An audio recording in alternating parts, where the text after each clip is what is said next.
Bonjour et bienvenue à tous nos collègues qui nous rejoignent pour eux le matin ou le soir. Nous allons commencer dans quelques minutes ce webinaire sur l'estimation de la valeur des services écosystémiques. J'attends juste que toutes les personnes qui souhaitent participer à ce webinaire soient en ligne.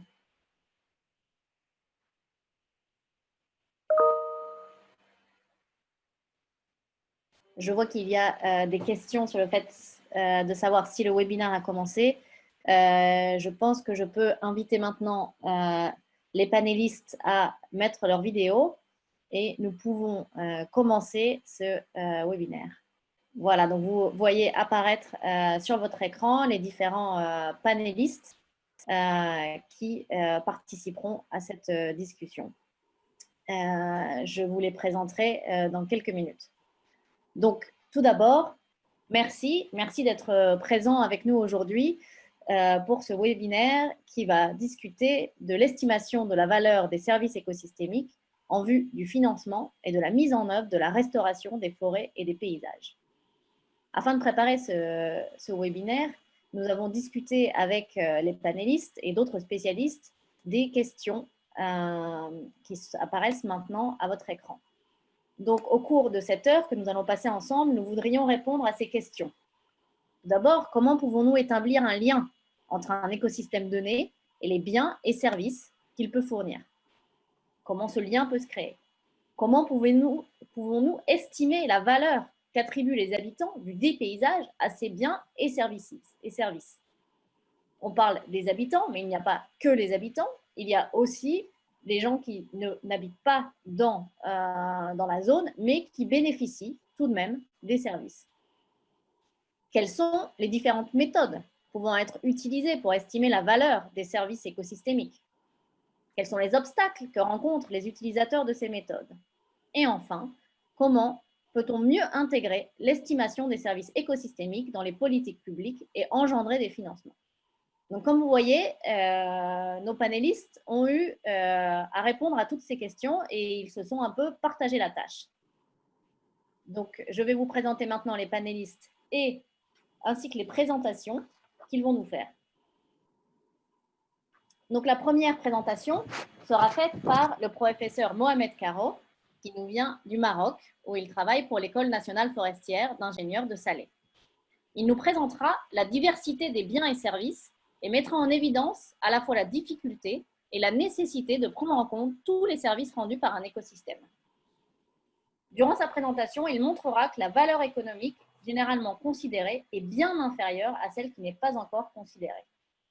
Une fois que nous aurons eu un peu ce paysage dressé par le professeur Caro, Nelly Bourlion, qui est consultante pour l'Union européenne, elle nous présentera des méthodologies. Elle présentera des études sur l'estimation de la valeur économique et sociale des biens et services rendus par les écosystèmes forestiers. Elle s'appuiera pour cela sur les exemples de la Méditerranée. Elle abordera différentes techniques d'estimation en fonction des types de biens et de services rendus. Enfin, Martin Burian, qui est consultant pour Low Carbon Development, nous présentera ce que nous pouvons faire quand certains services ne peuvent pas être évalués. Parce qu'on sait que s'il est, entre guillemets, facile d'évaluer certains biens et services, certains d'autres sont beaucoup plus compliqués. Il est difficile de trouver une valeur et ce n'est pas pour ça qu'il faut les mettre de côté. Donc, Martine nous expliquera comment est-ce qu'on peut faire pour choisir des activités qui prennent en compte tous les biens et services, même ceux auxquels on ne peut pas donner de valeur économique. Durant toutes ces présentations, je voudrais vous présenter deux boutons. Vous avez, je ne sais pas si vous êtes tous familiers avec Zoom, mais il y a deux boutons. En bas, vous voyez, il y a la petite fenêtre chat. Dans le chat, si vous avez des problèmes techniques, s'il vous plaît, n'hésitez pas à nous contacter, nous dire si vous avez des soucis. Il y a 3 personnes qui sont en charge de régler vos problèmes techniques. Donc, n'hésitez pas à tout moment à poser des questions sur les problèmes techniques ou d'autres commentaires. Si vous avez des questions sur les présentations, il y a Q&A. Vous cliquez sur Q&A et vous posez des questions. Pour l'instant, tous les participants n'ont pas accès à leur micro, donc je serai votre voix pour poser les questions aux panélistes. On aura une petite session de questions-réponses après chaque session et à la fin des 3 présentations, une session plus longue de 15 minutes, j'espère, pour pouvoir discuter de ces présentations. Donc voilà, les 2 boutons importants, chat si vous avez des problèmes et Q&A si vous avez des questions. Et donc sans plus attendre, nous allons passer à la présentation du professeur Caro qui s'intitule Biens et services des écosystèmes, types et problématiques d'évaluation. Merci. Donc, ma présentation aujourd'hui s'intitule les types et les problématiques d'évaluation des biens et services des écosystèmes naturels. Donc, on commence par les catégories des biens et services d'une manière brève. Donc, il y a des biens et services à valeur d'utilisation directe. Il y a des biens et services consommables, tels que les biens marchands commerciaux, comme le bois, les palmes et les animaux. Mais il y a aussi des biens et services dont l'utilisation est purement domestique. C'est le bois de feu, c'est le forage, etc. Mais aussi, il y a des biens, des valeurs d'utilisation directe qui sont non consommables, tels que le loisir, le sport, l'éducation environnementale, etc. Pour les valeurs d'utilisation indirecte, nous avons tout ce qui est protection de l'environnement, la protection des bassins versants, les échanges gazeux, la séquestration de carbone, l'offre d'un habitat pour la biodiversité aussi bien floristique que floristique, mais aussi les valeurs paysagères et écoturistiques. Mais nous avons d'autres valeurs qui sont d'option, c'est-à-dire les possibilités d'utiliser ces écosystèmes dans l'avenir, c'est-à-dire pour assurer le bien-être humain. Et il y a des valeurs d'acquisition et de legs, c'est le pouvoir léguer, passer ces biens et services aux générations futures. Donc, pour ces biens et services sont généralement la raison, leur existence dans un lieu, c'est les raisons donc de fixation, de création de communautés humaines. Donc, pour chaque communauté, essaie toujours de se créer autour d'un ensemble de biens et services, en commençant par l'eau, la végétation, la forêt, les terrains agricoles, etc. Et nous avons une fusion entre les groupements ethniques et les unités d'espace, donc avec toutes les composantes de l'espace, aussi bien toutes les composantes écologiques. Et nous avons ce qu'on appelle des unités socio-territoriales que sur le plan sociologique pur, on les appelle des finages. Donc, schématiquement, nous avons des communautés et un espace, un patrimoine naturel et culturel. Entre les deux, il y a une interdépendance, je dirais même une symbiose, qui vise la gestion durable de ces ressources naturelles, de ces biens et services de ressources naturelles, fondée sur une organisation traditionnelle, basée sur la solidarité et l'intérêt commun, et qui met au point un certain nombre de pratiques, de règles d'utilisation des biens et services, et même un processus de conflits, de règlement de gestion de conflits, aussi bien internes qu'externes, qui surgissent dans la gestion via les problématiques de gestion des biens et services.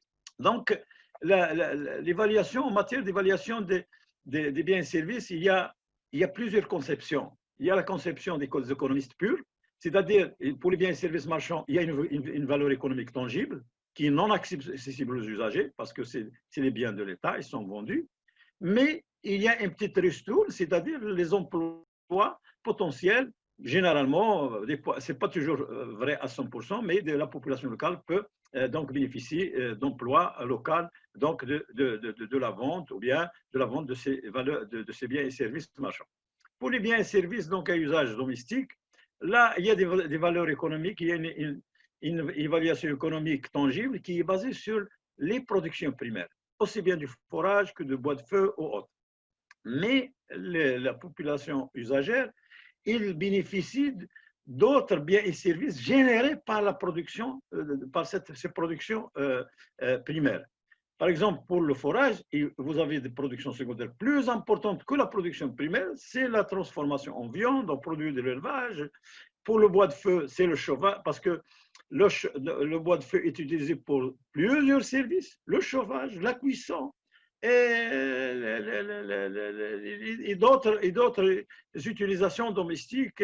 Donc, nous avons ces valeurs, ils sont intégrées ces valeurs ne sont pas, sont très importantes, elles représentent des valeurs beaucoup plus supérieures aux valeurs de la production primaire, mais généralement, ils ne sont pas intégrés dans les évaluations des biens et services. Mais aussi, il y a aussi des valeurs socio-économiques très importantes.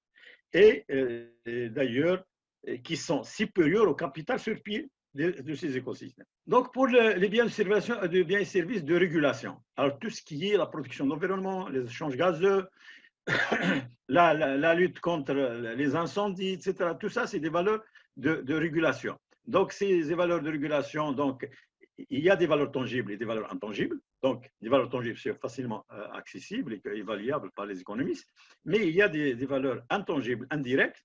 C'est d'abord le profit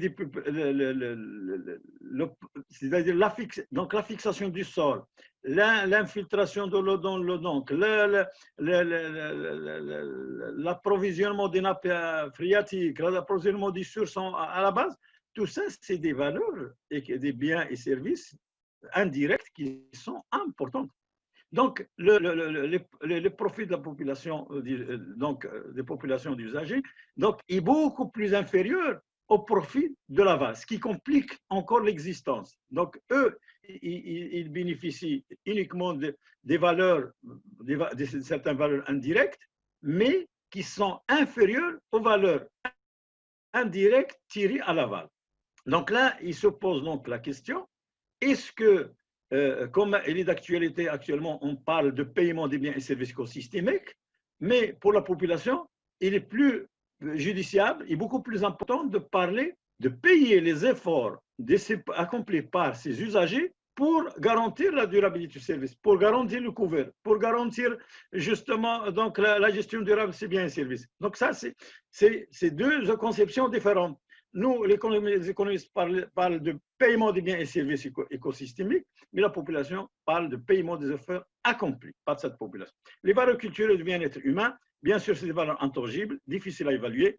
Pour les usagers, elles représentent un caractère d'identité qui intègre aussi bien le capital social humain et bien sûr, toute éventuelle intervention devait d'abord reconnaître ces valeurs. Donc, à titre d'exemple, on ne va pas prendre tous les biens et services, mais par exemple, les biens et services liés au pâturage. Vous avez un certain nombre d'aspects qui sont très importants. Il y a des valeurs d'utilisation directe, c'est la production primaire, elle est évaluable facilement. Et la production secondaire, il est aussi évaluable, mais on n'en prend pas, on la prend pas généralement en considération dans les évaluations économiques des biens et services. Et bien, c'est beaucoup plus important. Et je voudrais vous donner tout à l'heure des valeurs, c'est beaucoup plus important que la production, la valeur de la production primaire. Pour les valeurs d'utilisation indirecte, il y a cet équilibre écosystémique. Parce que l'animal, il fait partie de l'équilibre des écosystèmes. Parce qu'il permet de réguler la compétition entre les espèces, dissémine les graines, il fait le crochetage du sol et prépare un lit de semences. Donc tout ça, c'est des valeurs intangibles, difficiles à évaluer. Et vous avez la protection contre les incendies par la consommation de la biomasse, la réduction du mulch, et ça, et d'ailleurs, les pays au nord de la Méditerranée, ils utilisent le pâturage comme moyen pour lutter contre les incendies. Donc, pour le bois de feu, la même chose. Là, nous avons des valeurs directes du produit, c'est tangible, c'est évaluable, c'est ce qu'on évalue le plus, mais vous avez des valeurs indirectes générées qui sont très importantes par les populations. Et d'ailleurs, les populations réelles, ils ont une utilisation, ils utilisent des systèmes multi-usages, tels que les fours multi-usages, et d'ailleurs, ils assurent en même temps, par la même compte, un service de chauffage de la domicile, de la cuisson des aliments, et les bonnes conditions de santé des membres du foyer, parce qu'ils réduisent donc la probabilité de tomber malade par le froid. Donc, pour l'évaluation comparée des écosystèmes, des biens et services d'écosystèmes, on a pris par hasard les écosystèmes de la cédrée et les écosystèmes du chêne vert. C'est deux principaux écosystèmes au Maroc. Le chêne vert est le premier. Il est suivi par la cédrée, soit la cédrée pure, soit la cédrée en mélange avec le chêne vert. Donc là, sur la base des valeurs brutes, donc des biens et services, des produits donnés, vous avez le bois d'œuvre qui est estimé à $490 par hectare et par an, le bois de feu à $35 et le forage $74. Ce qui fait un hectare, il vous donne à peu près $600 par hectare. Alors, la production secondaire est issue uniquement du produit du bien pâturage. Donc, comme le temps ne le permet pas, je n'ai pas analysé les autres composants. Donc là, on a pour l'écosystème de la cédrée, on arrive à $180 par hectare et par an. La production secondaire, tirée via l'activité, le bien et le service de pâturage. Là, ça reste inférieur donc, aux produits primaires parce que le bois d'œuvre est cher du cèdre. C'est le bois d'œuvre le plus cher au Maroc.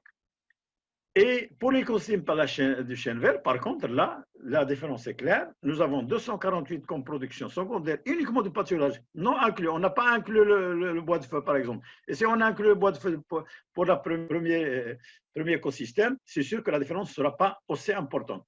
Mais contre $130. Donc, la différence, elle est claire. Et voilà, merci. Donc, une image un peu des biens et services de la forêt de Mamoura, qui est une forêt étudiée dans le cadre de projets Plan Bleu FAO, et vous avez depuis le reboisement jusqu'à le bois de feu, en passant par l'éducation environnementale et en passant par la vente des produits alimentaires au niveau des aires de pique-nique. Merci. Merci beaucoup, professeur Caro, pour cette présentation vraiment très intéressante.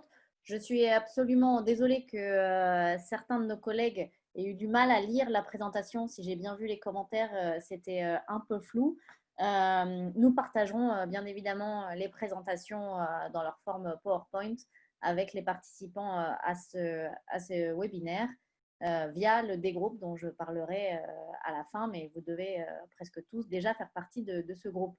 Je pense que cette présentation a été extrêmement claire, professeur Caro, car nous n'avons pas eu beaucoup de questions sur votre présentation qui vraiment a donné une très bonne idée de la diversité et de la complexité d'identifier déjà les biens et services qui sont rendus par les écosystèmes, car ces biens et services sont vraiment multiples. Et ensuite, une fois qu'on les aura identifiés, comment est-ce qu'on fait pour leur donner une valeur? Dans les questions, nous avons un collègue de la RDC, José Harouna, qui a dit, lui, que c'est un praticien qui s'est occupé dans sa thèse de master d'estimer la valeur économique du parc national de Kaouzi-Biega en RDC, ce qui est vraiment intéressant. Je pense... J'aimerais bien, Monsieur José Harouna, qu'à la fin des présentations, donc des 3 présentations qu'on aura, vous puissiez nous parler un peu plus de votre travail. Donc, pour vous donner juste un peu de temps pour préparer peut-être 2 minutes pour nous présenter ce que vous avez fait en RDC et justement comment est-ce que vous avez fait pour aussi estimer la valeur des biens qui sont un peu moins faciles à estimer que les biens comme le carbone, par exemple, qui maintenant, on arrive un peu à estimer la valeur carbone d'une forêt, mais tous les autres biens dont a parlé le professeur Caro, c'est un peu moins clair. Donc, pour discuter maintenant de comment est-ce qu'on fait pour estimer la valeur de ces biens, je voudrais maintenant donner la parole à Nelly Bourlion, qui a travaillé sur les études. Quand elle travaillait au Plan Bleu, c'est elle qui a coordonné une partie des études sur les forêts méditerranéennes et l'estimation de la valeur économique et sociale des biens et services rendus par les écosystèmes forestiers méditerranéens. Donc, elle va nous présenter ce travail-là. N'hésitez pas à poser des questions dans les Q&A. Je rappelle, marquez-les et nous vous donnerons la parole dès la fin de la présentation. Merci beaucoup. Nelly, c'est à toi. Donc, bonjour à tous. Moi, je suis Nelly et aujourd'hui, je vais vous donner un aperçu des méthodes, mais aussi des estimations économiques de biens et services forestiers, en particulier avec des exemples méditerranéens. Donc, d'abord, commençons par les méthodes et outils. Donc, comme M. Caro l'a bien expliqué, tous les biens et services forestiers ils peuvent être classés en différentes catégories. Ils sont extrêmement différents, mais par contre, ils sont tous interdépendants. Donc, quel est le but de faire des estimations de la valeur économique et sociale de ces biens et services? C'est de fournir une aide à la décision et de renforcer les actions d'appui à la gestion durable de ces écosystèmes. Donc, il y a 2 types de méthodes qu'il faut bien différencier. Il y a des méthodes d'évaluation qui sont considérés comme un processus qui vise à déterminer les performances d'une alternative par rapport aux objectifs. Et il y a les méthodes d'estimation qui, eux, visent à estimer une valeur monétaire d'un bien ou d'un service. Donc, d'abord, voyons les méthodes d'estimation. Donc, l'estimation économique, c'est un ensemble de méthodes qui permettent de mesurer en termes monétaires les différents changements quantitatifs et ou qualitatifs en matière de biens et services environnementaux, et ça permet de comprendre les préférences sociales pour toute une gamme de biens et services. Les principaux types de méthodes d'estimation, il y en a deux. Il y a des méthodes de préférence révélées ou les méthodes de préférence déclarées. Les méthodes de préférence révélées, elles sont basées sur des comportements réellement observés. Et donc, pour cela, il nous faut un marché qui est fonctionnel et bien établi pour ces biens et services. Les méthodes des préférences déclarées, quant à elles, elles sont basées sur des réponses qui décrivent des situations hypothétiques et donc principalement sont basées sur des enquêtes qui permettent d'extraire les préférences des individus et d'obtenir des estimations de la part de ces personnes interrogées. Et ça se réfère couramment au consentement à payer, par exemple, ou au consentement à recevoir. Le principal avantage de ces dernières méthodes, les préférences déclarées, c'est qu'elles peuvent être appliquées pour l'estimation de valeur d'usage, mais aussi pour l'estimation de valeur de non-usage, alors que les méthodes de préférence révélées, pour le coup, elles se limitent aux valeurs d'usage. Par contre, ces méthodes de préférence déclarées sont des méthodes complexes et qui sont extrêmement coûteuses en ressources, donc pas toujours faciles à appliquer.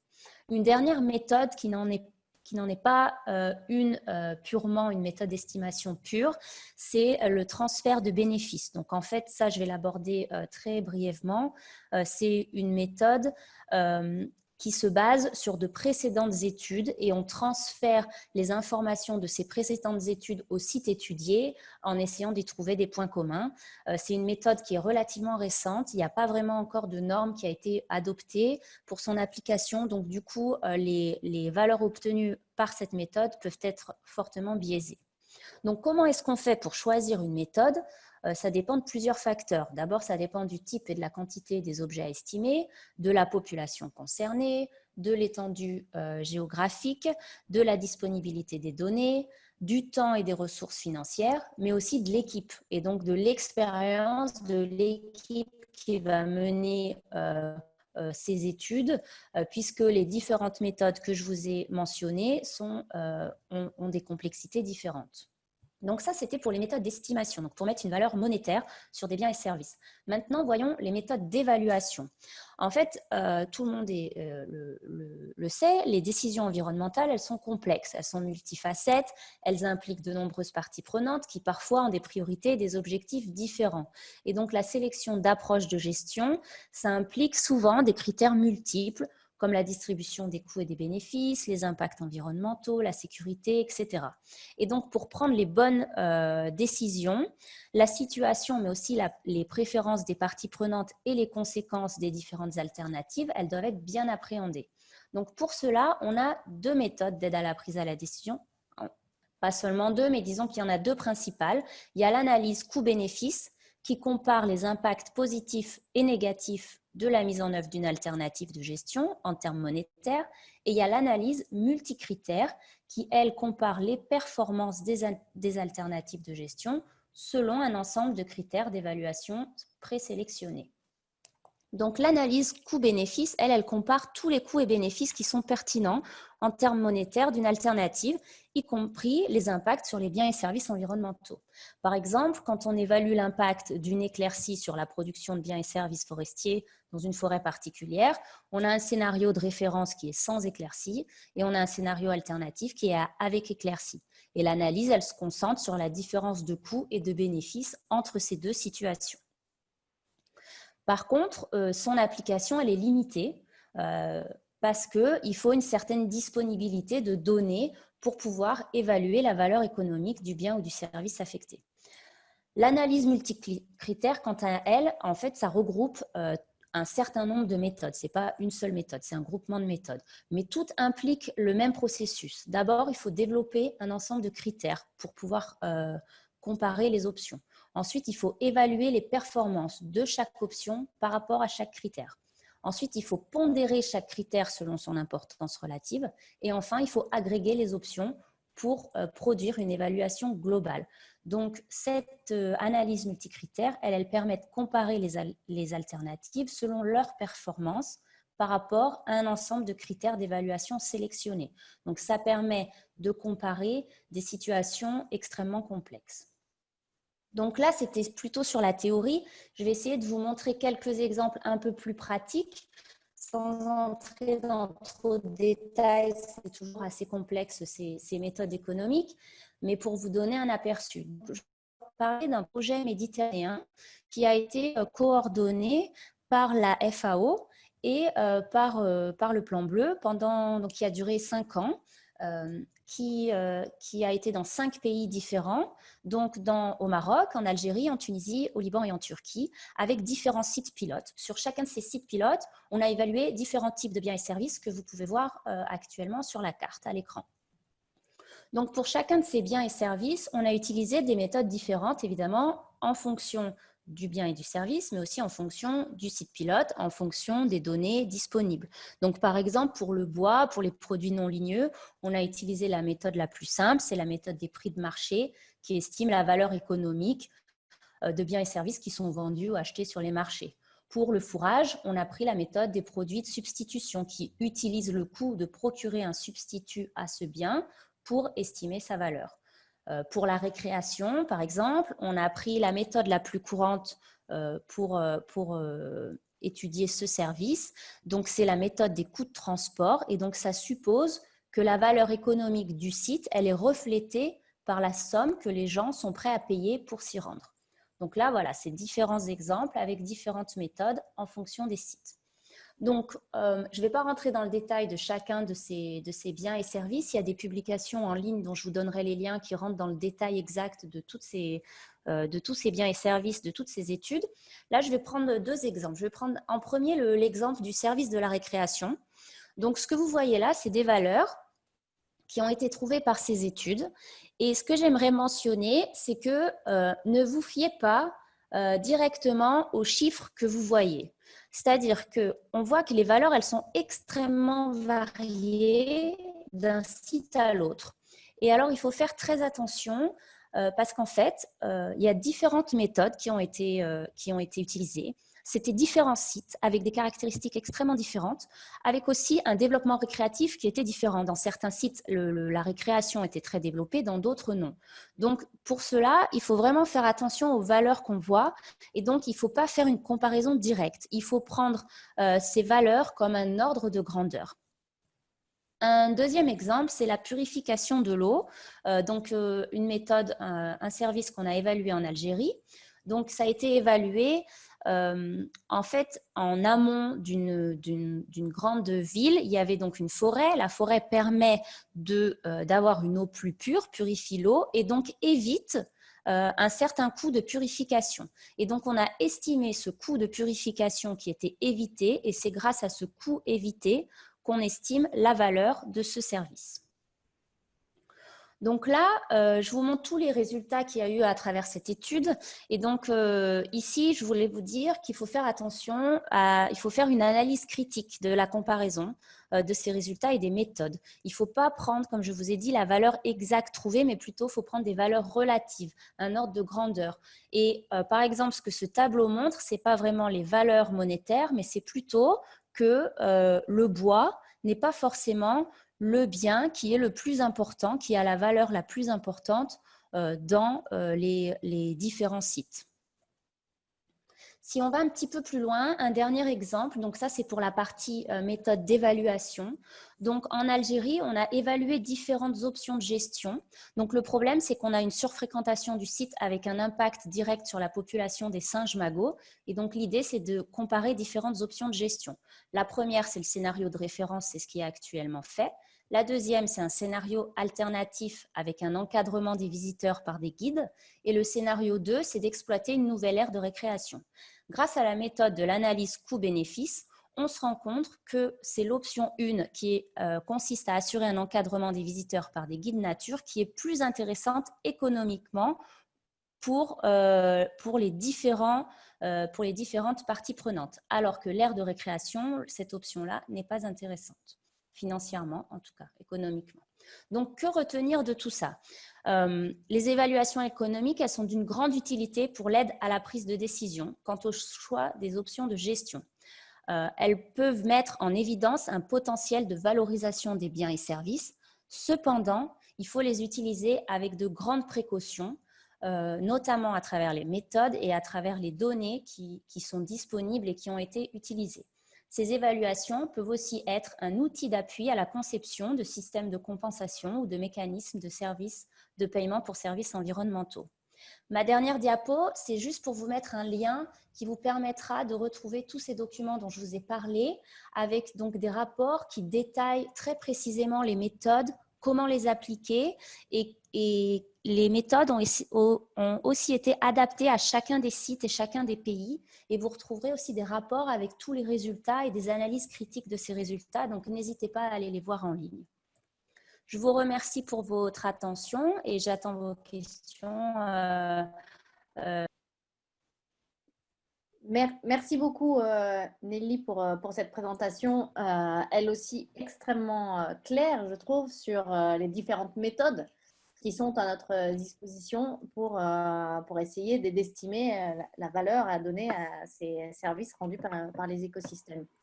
Une question est arrivée pendant la présentation et je pense que c'est une question que beaucoup de gens se posent. Elle était adressée au professeur Caro, mais je vais la poser à Nelly et le professeur Caro pourra aussi apporter des compléments. C'était quelle est la valeur économique de la biodiversité?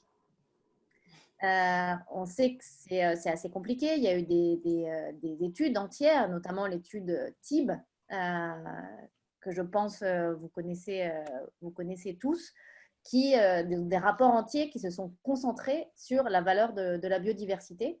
Mais je voudrais un peu savoir, dans les écosystèmes méditerranéens, Nelly, comment est-ce que vous avez fait pour prendre cela en compte? Et professeur Caro, ensuite, je vous donnerai la parole là-dessus. Alors, la valeur de la biodiversité, c'est une des valeurs la plus complexes en fait à estimer. Comme on l'a vu dans la présentation de M. Caro, mais aussi dans les différentes méthodes que je vous ai présentées, tout ce qui est le bois, les produits non ligneux, le fourrage, etc. Là, on a des méthodes qui sont plutôt fiables et où du coup, on peut avoir une réelle valeur. La méthode pour la biodiversité, pour être honnête, dans l'étude en Méditerranée, elle a été finalement étudiée seulement en Turquie. Et au final, elle n'a pas pu être étudiée directement. Elle a été étudiée avec la méthode, cette fameuse méthode du transfert des bénéfices, donc où on a utilisé des études faites dans d'autres sites qu'on a transférées au site turc, où du coup on a essayé de faire des comparaisons et des extrapolations avec les données du site pilote turc. Donc, tout ça pour dire que même dans cette étude qui a duré 5 ans avec des financements, des experts, etc., ça n'a pas été aussi simple que ça et on a fini par devoir utiliser la méthode de transfert des bénéfices.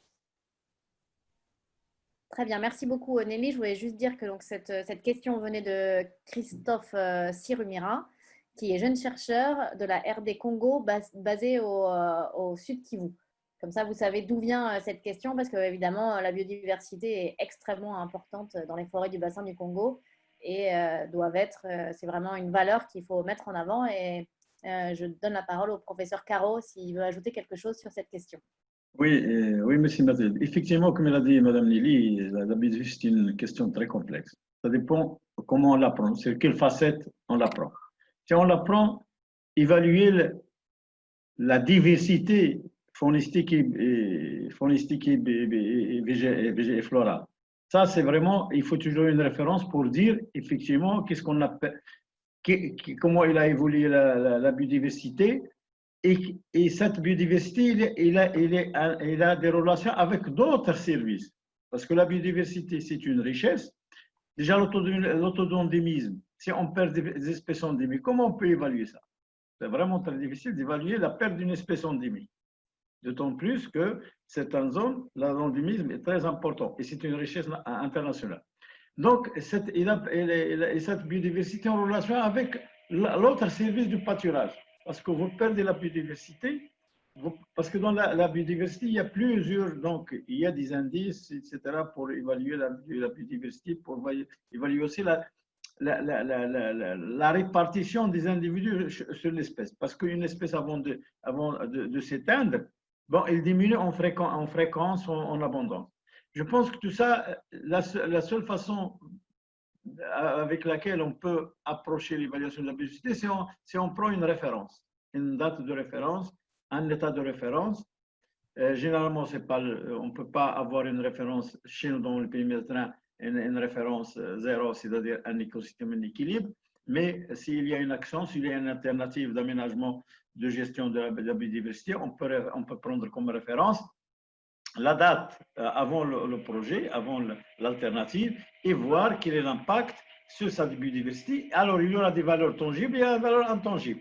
Parce que la qualité de l'espèce, une espèce endémique, une espèce pérenne, s'il revient, ce n'est pas comme une autre espèce qui n'a pas beaucoup d'intérêt d'usage. Je pense que la biodiversité, effectivement, c'est très complexe, mais on l'analyse selon notre objectif, selon notre souci et selon, bien sûr, ce qu'on attend à mettre en valeur de cette biodiversité. Très bien, merci beaucoup, professeur Caro. Donc, à la fin de ce webinaire, si nous avons du temps, j'aimerais bien poser cette question à Joshua Aruna, justement à RDC, qui a apparemment travaillé sur ces questions, savoir comment est-ce qu'il a pris en compte la biodiversité en RDC. Donc, j'espère pouvoir ouvrir son micro et lui laisser la parole.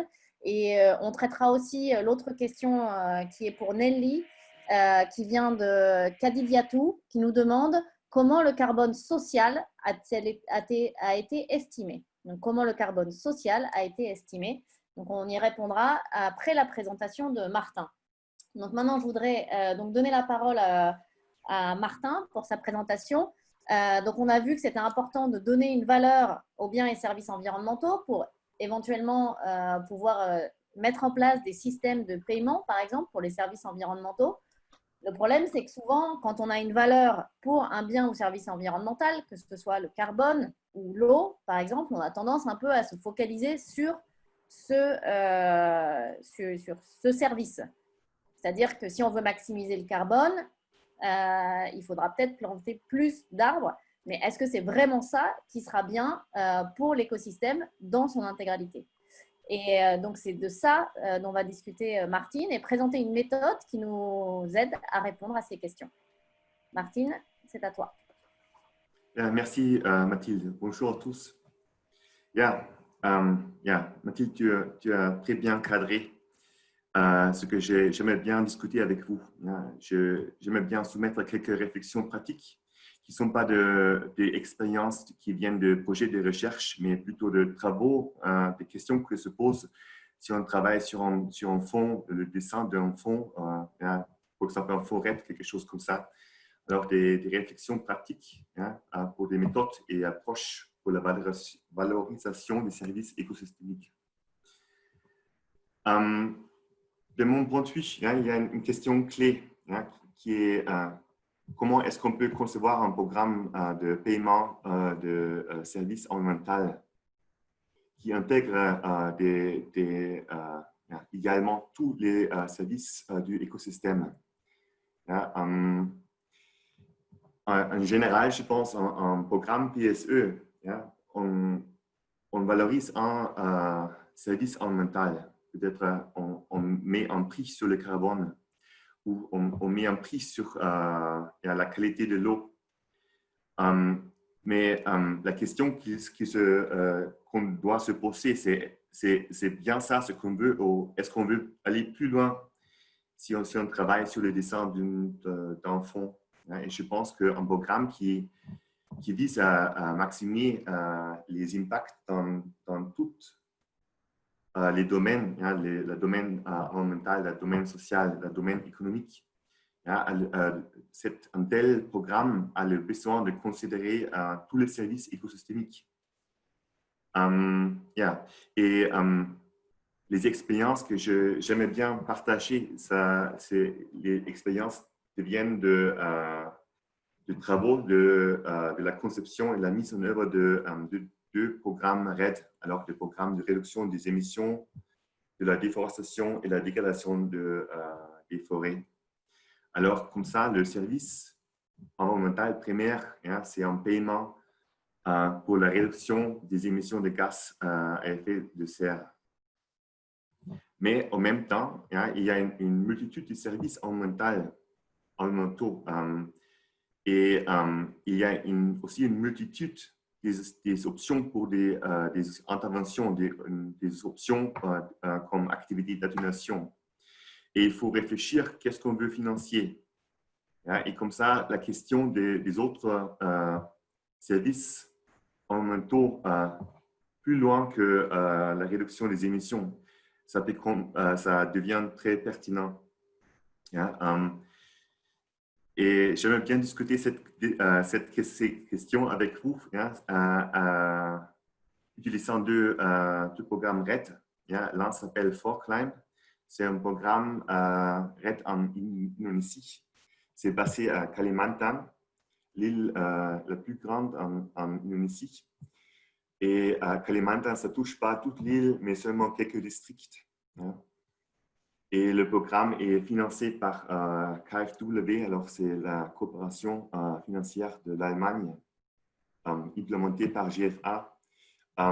Et le volume de financement, c'est à peu près 20 millions d'euros. Et le deuxième programme, c'est le programme de réduction d'émissions de Maine-Dombe. C'est une province en RDC. C'est financé par ça s'appelle FCPF, le Forest Carbon Partnership Facility. C'est un fonds très large, c'est avec un volume de 1,3 billion dollars. Et sous le toit de FCPF, il y a actuellement deux fonds, un fonds de carbone et un fonds de readiness. Et le programme de Maine-Dombe est financé par vraiment le paiement pour le carbone. Et c'était le premier programme dans le monde entier qui était accepté par ces fonds. Et ensuite, ce n'est pas seulement le FCPF, mais il y a aussi deux composantes PIF qui font des investissements. Et le financement entier, c'est à peu près 135 millions de dollars. Et ces deux, j'aimerais bien discuter avec vous les questions utilisant ces deux projets. Si on avance, je pense peut-être comme une question de départ, c'est comment est-ce qu'on peut assurer la durabilité des activités qu'on supporte. Et un programme RED, ça offre des paiements pour la réduction de la déforestation. Mais qu'est-ce qui se passe quand le programme se termine et on s'arrête à payer? Est-ce que les champs vont recommencer à couper les forêts? Ça, c'est, je pense, une question clé. Et moi, personnellement, je pense qu'un paiement, si on offre des paiements aux communautés pour rien faire, ce n'est pas une solution. Plutôt, il faut structurer des paiements, des investissements dans les autres utilisations de terre. Et cette image ici, que vous voyez en bas, c'est un petit peu l'idée stylisée. Ça vient du fonds Forkline. Ici, vous voyez les revenus des ménages et un axe de temps. Et la ligne rouge, c'est notre ligne de base. Ce sont des revenus actuels des ménages qui viennent de l'agriculture sur bris. Et le fonds offre des paiements, mais à quelque temps, le paiement s'arrête. Et les paiements ce ne sont pas des paiements pour rien faire, mais ce sont plutôt des investissements, des co-investissements dans les autres activités d'utilisation de terre. Et ces autres activités, après quelque temps, doivent générer aussi des revenus. Et je pense une bonne stratégie doit assurer qu'après le paiement s'arrête, les autres revenus sont plus larges que la ligne de base. Et comme ça, je pense on peut assurer la pérennité des efforts. Ça, c'est ici un peu stylisé. Ici, vous voyez le chiffre réel. Alors, on a fait des enquêtes dans le district de Fort Klein et vous voyez la ligne de base, c'est un peu plus, les revenus sont un peu plus que 5 millions de monnaie locale. Et ensuite, il y a la ligne bleue, il y a des paiements de RET, des paiements qui sont actuellement on l'appelle de paiements proxy, et sur la performance, qui sont structurés comme co-investissement dans des autres dans des activités d'atténuation. Mais après 2-3 ans, il y a le premier autre revenu. Ici, la ligne jaune, les revenus de agroforesterie. Après 2-3 ans, ça commence, ça monte. Et après 4-5 ans, en top, accumulé, il y a des revenus aussi de cocoa. Et comme ça, la stratégie de financement du fonds, c'est après quand le fonds se termine cette année, idéalement, les communautés vont gagner plus. Et comme ça, on peut réaliser une situation win-win, gagnant-gagnant. Alors, les communautés vont gagner plus. Au même temps, si on change de l'agriculture sur produit à l'agroforesterie, à cocoa, on va réduire les émissions. Alors, il y a le deux gagnants. Et ça, c'est peut-être une analyse coût-bénéfice au niveau des ménages. Mais je pense qu'il faut aller plus loin. Et avant de nous plonger là, peut-être quelques réflexions. Si d'une point de vue d'économie, dans l'économie, on essaie d'évaluer tout de manière financière. Alors, si on fait une analyse de coût-bénéfice, on évalue les coûts, les bénéfices, on analyse s'il y a un profit, et tout ça en dollars, en euros. Dans un programme PSE, on essaie de penser plus loin. On met un prix sur un service environnemental. Alors, on essaie d'intégrer une externalité.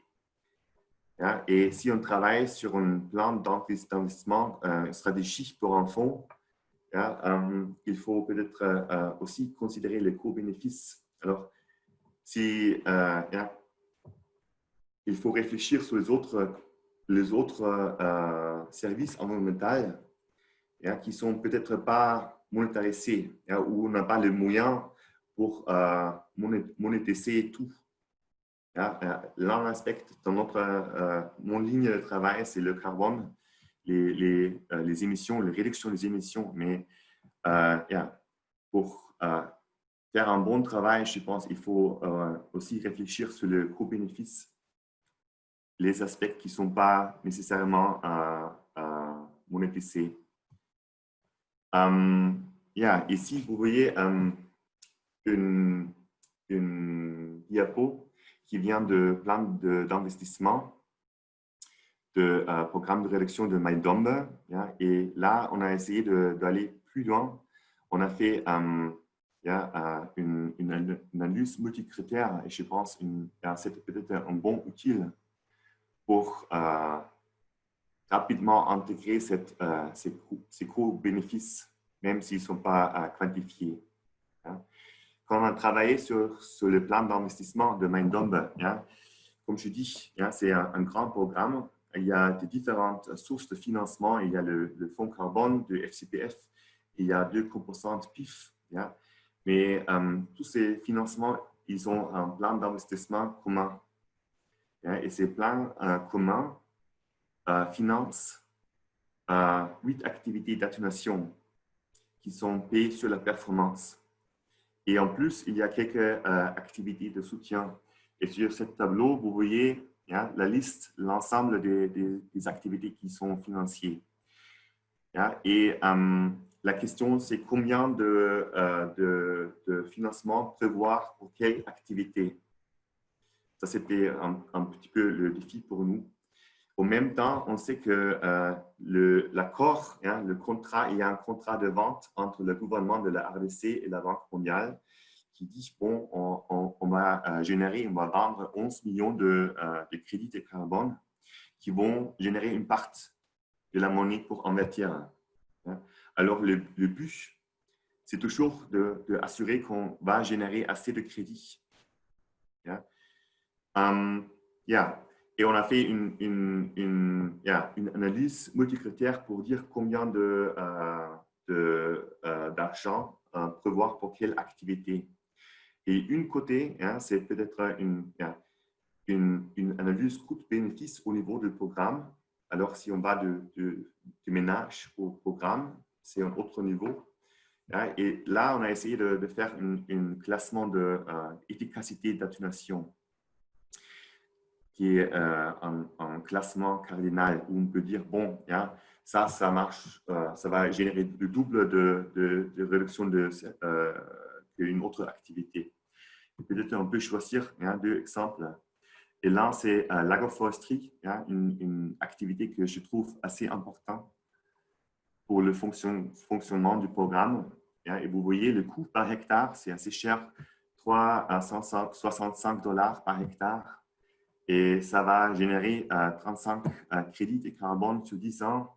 Et si on vend le crédit, c'est à peu près 150 $.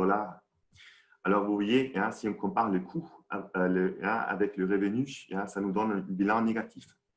Et si on investit en dollars, ça rend 0,1 crédit de carbone. Autre activité,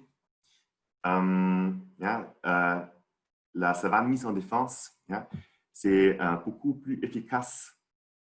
Ça nous rend un bilan positif. Mais les impacts sur les autres domaines ils sont très différents. Et la question, c'est comment est-ce qu'on peut joindre ça?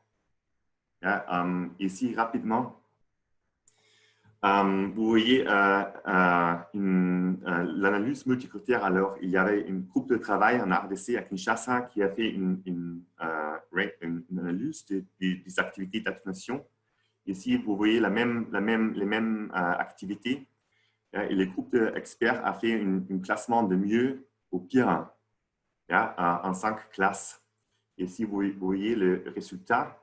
Et on a essayer de joindre ce classement cardinal de l'efficacité des activités d'atténuation avec cette approche rapide pour mettre en chiffre aux différents domaines des différents services environnementaux. Et comme ça, on a essayé de achever un double objectif. À l'un côté, il faut générer assez de crédits pour honorer le contrat de vente avec la Banque mondiale.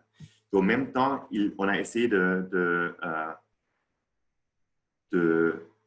d'associer de l'argent pour investir à ces activités qui vont générer un maximum d'impact dans ce domaine environnemental. OK. Et si je reprends le point important pour moi, je pense d'abord, il faut avoir une analyse coût-bénéfice au niveau des ménages, au niveau des communautés pour assurer qu'on peut offrir plus de revenus pour eux. Ensuite, il faut considérer au niveau du programme PSE l'aspect de l'efficacité. Mais en paiement, PSE, ce n'est pas seulement une. S'il y a plusieurs options pour comme par exemple plusieurs activités d'atténuation, ils vont avoir différents impacts et il faut, dans différents domaines, il faut considérer ces coûts-bénéfices, si vous voulez. Avec ça, je m'arrête. Merci. Merci beaucoup, à toi. Martine, pour cette présentation qui répond déjà à plusieurs questions de participants qui se demandaient, ceux qui se demandaient comment est-ce qu'on évalue la valeur carbone pour un écosystème et comment est-ce qu'un paiement pour service rendu par les écosystèmes peut financer la restauration d'un écosystème. Je pense que REDD, typiquement, est un exemple qui montre qu'il est possible d'utiliser donc un paiement pour services rendus par les écosystèmes pour restaurer un écosystème. La question, ce que vient d'expliquer Martine, c'est qu'il ne faut pas se focaliser sur un seul bénéfice et bien, parce que sinon on risque de passer à côté d'une restauration plus large donnant beaucoup de biens et services. Et donc on a aussi donc des questions sur les projections, et je voudrais la poser à Nelly avant de conclure. La question est la valeur de Christian Kalinde Riziki, qui nous demande: la valeur des écosystèmes est dynamique. Y a-t-il déjà une méthodologie pour faire une projection de cette valeur et différents scénarios possibles, par exemple avec une ou sans approche de gestion? Donc, je ne sais pas si, Nelly, tu as une réponse à cela. Est-ce qu'il y a des projections ou est-ce qu'on regarde la valeur? Est-ce qu'on donne une valeur au temps T, la valeur qu'on a maintenant? J'ai l'impression que c'est le cas avec les différentes méthodologies qui ont été étudiées. Et pour répondre, et je pense que Martine a répondu aussi en disant comment est-ce qu'on fait une projection, comment est-ce qu'on intègre les différents scénarios. Nelly, est-ce que tu es là? Oui, oui, oui. Donc, oui, il y a des méthodologies pour faire des projections. En fait, c'est par exemple, quand j'ai présenté l'analyse coût-bénéfice, l'analyse coût-bénéfice, ce n'est pas forcément un instant T. On a une hypothèse de temps. Quand on a un scénario de gestion où on décide entre différentes alternatives, on ne décide pas pour l'instant T l'alternative, surtout dans les écosystèmes forestiers, où il faut quand même prendre un laps de temps assez important pour voir des évolutions. Donc, évidemment, il faut pouvoir se projeter dans le temps. Donc, ça existe. Le problème, évidemment, c'est comme pour toutes les projections, c'est qu'il faut se baser sur des hypothèses.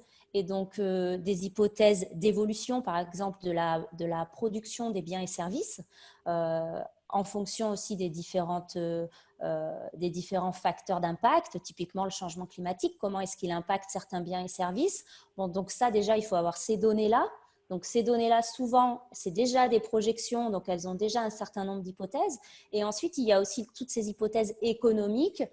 Comment est-ce que ces valeurs, elles vont évoluer?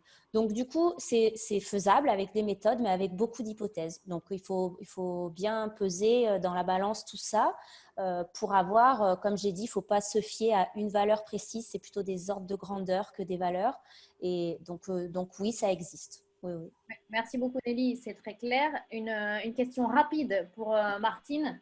Est-ce que le crédit carbone qui vient, je pense que c'est quelqu'un qui vient de Madagascar, mais je ne peux pas lire tout le nom. La valeur du carbone, est-ce que c'est la même chose? Est-ce que le crédit carbone vaut la même chose si il s'agit de réduction des émissions de CO2 ou de séquestration? Est-ce qu'une tonne de carbone a toujours le même prix, quel que soit le mode de gestion utilisé? Yeah. Merci pour la question. Ce n'est pas très évident. Il y a un programme de réduction aussi avec le FCPF à Mada et, où j'ai travaillé aussi.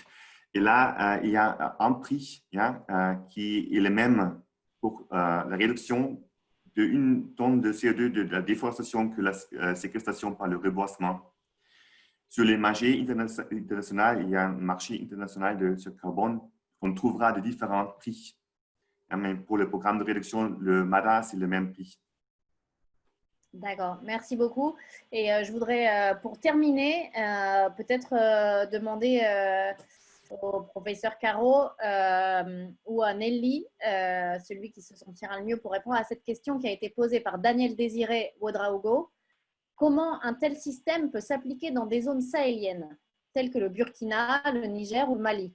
Et pour combien de temps doit-on attendre avant d'avoir un retour sur investissement en termes d'amélioration des revenus des ménages?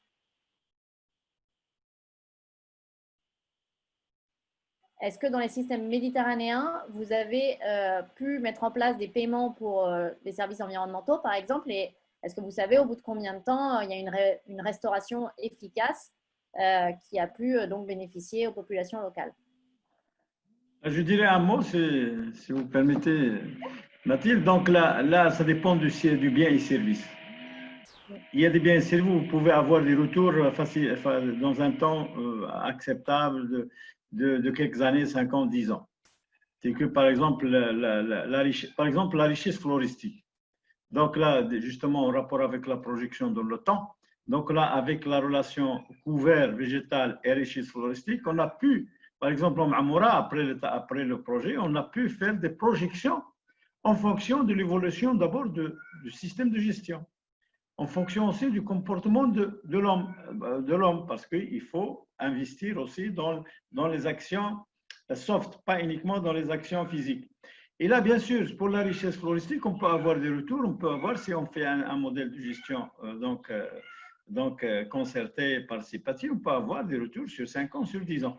Mais par contre, pour certains biens et services, ça demande du temps. L'habitat pour la faune, l'habitat, parce que c'est très lié à l'habitat, donc c'est soumis, donc c'est impacté par plusieurs systèmes de gestion appliqués aux écosystèmes naturels. Ça se peut qu'on peut avoir des retombées sur quelques années, mais des fois, il faut des investissements importants. Par exemple, le retour de certains animaux, grand gibier dans les zones arides sahariennes, ça demande des investissements. Et on fait des clôtures sur des maisons de repos, de clôtures sur plusieurs hectares et des clôtures qui vont durer plusieurs dizaines d'années. Donc, ça dépend du service, des biens et services des écosystèmes.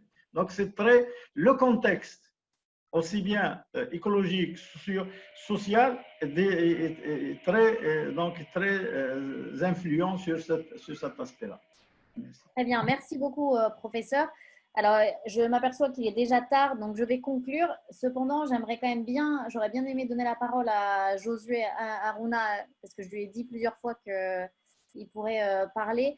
Donc, je vous propose juste de conclure le webinaire, que ceux qui n'ont plus le temps à la fin de la conclusion nous quittent. Et si Josué Harouna est d'accord, qu'on continue peut-être 5 minutes de plus la discussion autour de l'étude qu'il a menée, lui, en RDC, parce que j'ai l'impression qu'il y a beaucoup de gens des forêts du bassin du Congo qui sont avec nous ce matin et qui seraient intéressés par cette étude. Donc, juste pour conclure, Eric, si tu peux montrer les slides, les dernières slides.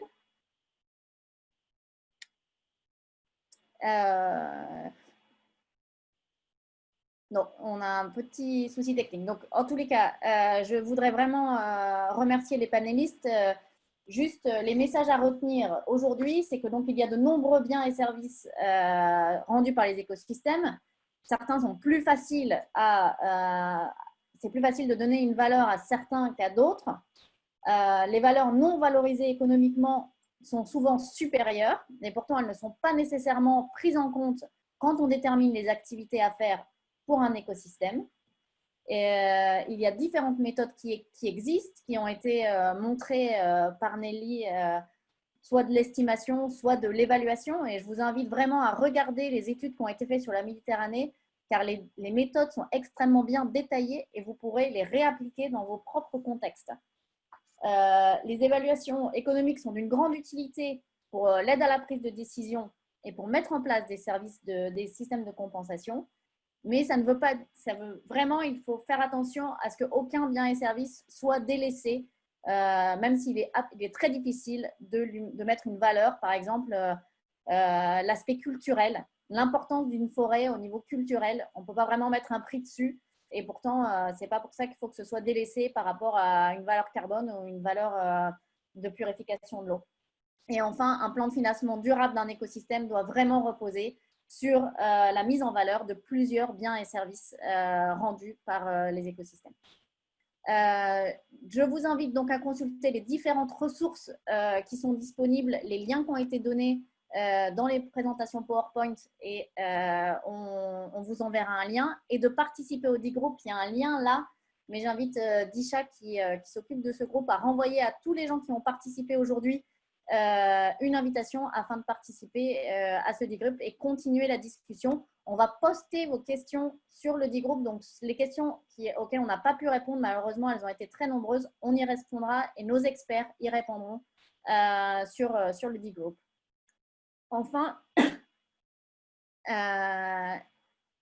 voilà, les contacts des gens qui ont parlé, si vous voulez avoir une discussion en bilatéral avec eux.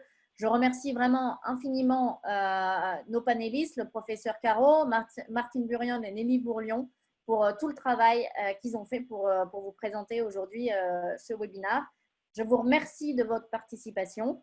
Et voilà, donc ceux qui n'ont plus le temps, parce que je sais qu'on a déjà dépassé, peuvent nous quitter. Et ceux qui sont intéressés, est-ce qu'on pourrait, s'il est encore là, ouvrir le micro à notre collègue de la RDC, s'il vous plaît? On vous entend. Merci beaucoup, merci beaucoup. Je suis Josué Aruna, je suis un praticien. Je travaille au compte de la société civile environnementale en RDC, dans la province du Sud Kivu, où je suis le président de cette société civile, mais aussi le directeur exécutif de Congo Basin Conservation Society. En fait, l'étude que nous avons menée au Parc national de Kahuzi-Biega, c'est une étude qui nous a animés dans le souci de voir dans quelle mesure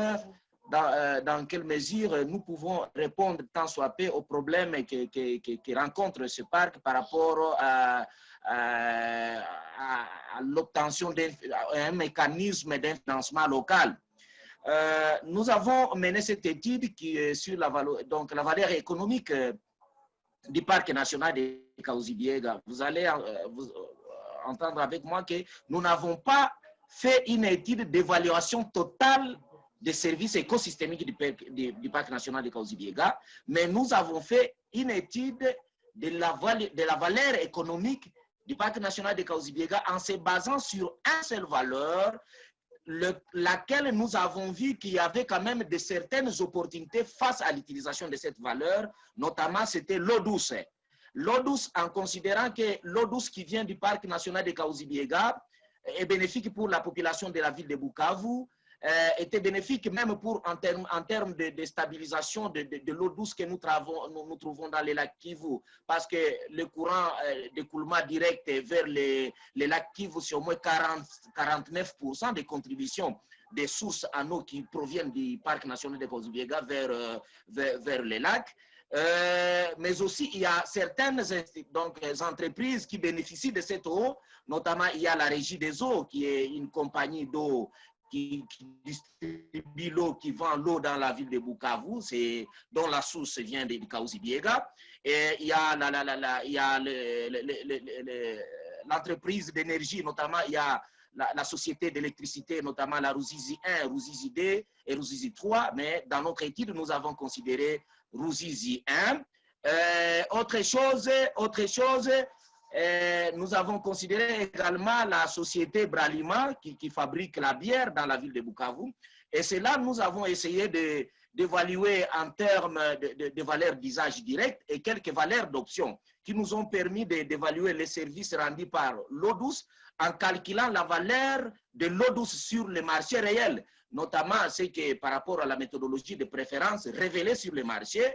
Et en ce qui concerne les valeurs d'option, on a essayé de parcourir à travers une enquête exploratoire avec les communautés riveraines pour essayer de créer des marchés hypothétiques en utilisant une carte de paiement des services non disponibles sur le marché. Et notamment, cette carte de paiement nous ont permis de calculer la valeur d'un seul hectare des zones qui entourent le parc national de Kahuzi-Biega, notamment dans la haute altitude. Et cela nous a conduit à déterminer ensemble avec les communautés riveraines leur consentement à payer et le consentement à recevoir.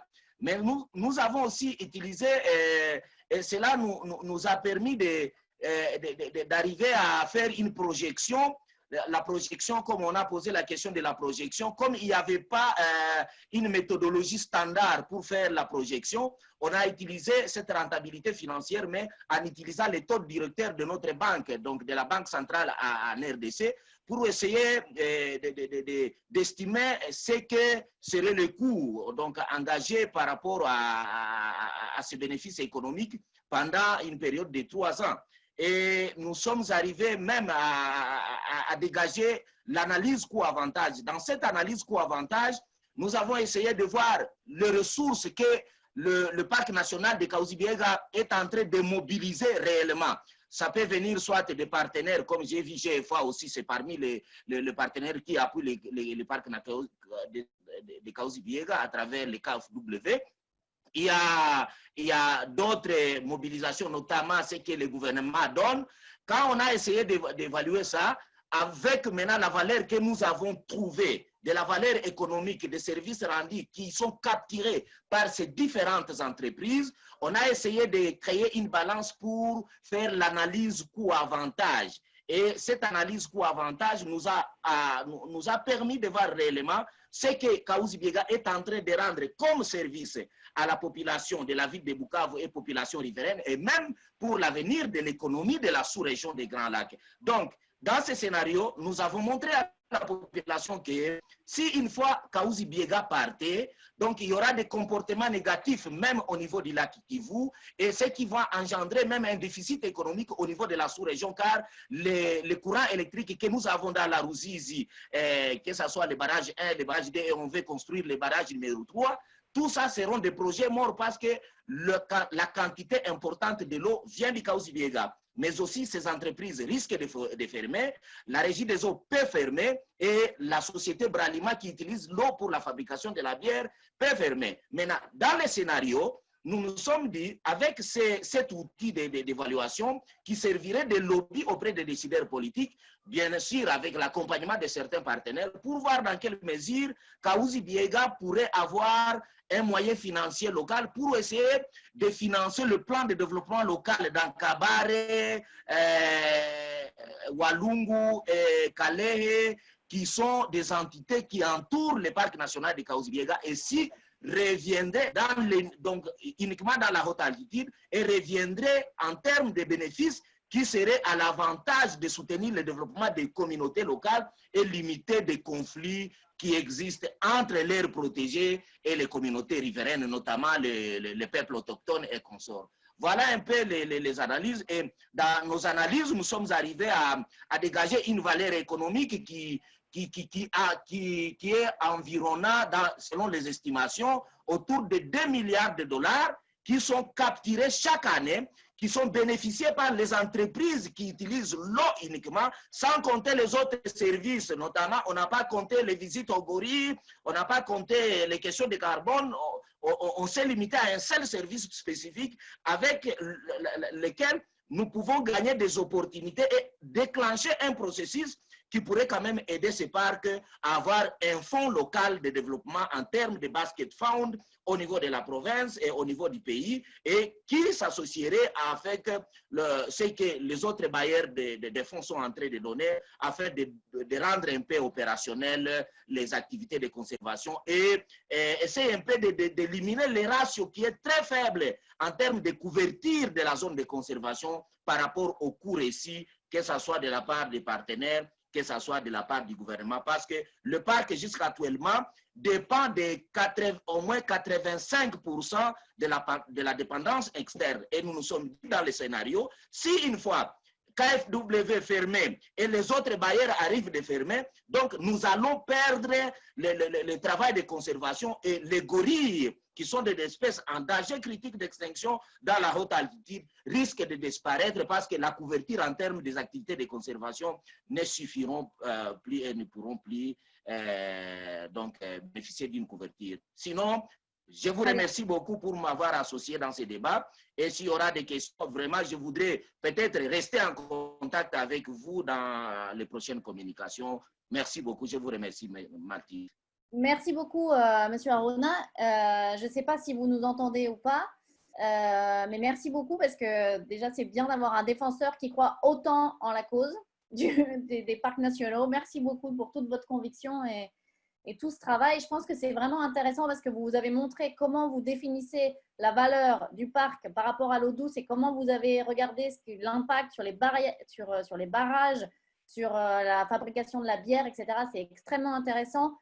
Pendant que vous parliez, il y a d'autres questions qui sont arrivées sur comment est-ce qu'on peut vraiment avoir tous les bénéfices d'un parc national pris en compte. Vous avez mentionné les gorilles, évidemment, et évidemment d'autres animaux qui n'ont pas une valeur marchande comme les gorilles qu'on peut aller visiter à fort prix au Rwanda et en RDC. Donc voilà, donc je pense que vraiment, il va falloir qu'on décale le débat maintenant dans le dégroupe, qu'on essaye de discuter et d'échanger des choses. J'ai l'impression qu'il y avait beaucoup de praticiens aujourd'hui dans cette discussion qui ont peut-être des petits morceaux du puzzle et il faudrait juste qu'on partage. Il y en a qui ont travaillé particulièrement sur la biodiversité, d'autres particulièrement sur l'eau, d'autres particulièrement sur le carbone. Peut-être que si on arrivait à partager les méthodologies, on arriverait à un ensemble encore plus concret. Donc voilà, il est vraiment tard. Merci à tous les participants. Quasiment tout le monde est resté pour cette deuxième partie du débat. Merci infiniment. Nous organiserons un autre webinaire en octobre, je crois. Nous vous tiendrons au courant, mais en attendant, vraiment, alimentons les débats sur le dégroupe. J'ai l'impression qu'on a beaucoup de choses à partager. Merci beaucoup. Bonne journée, bonne soirée et j'espère à bientôt. Bonne journée et au revoir. Merci à tous les panélistes une fois de plus. Au revoir.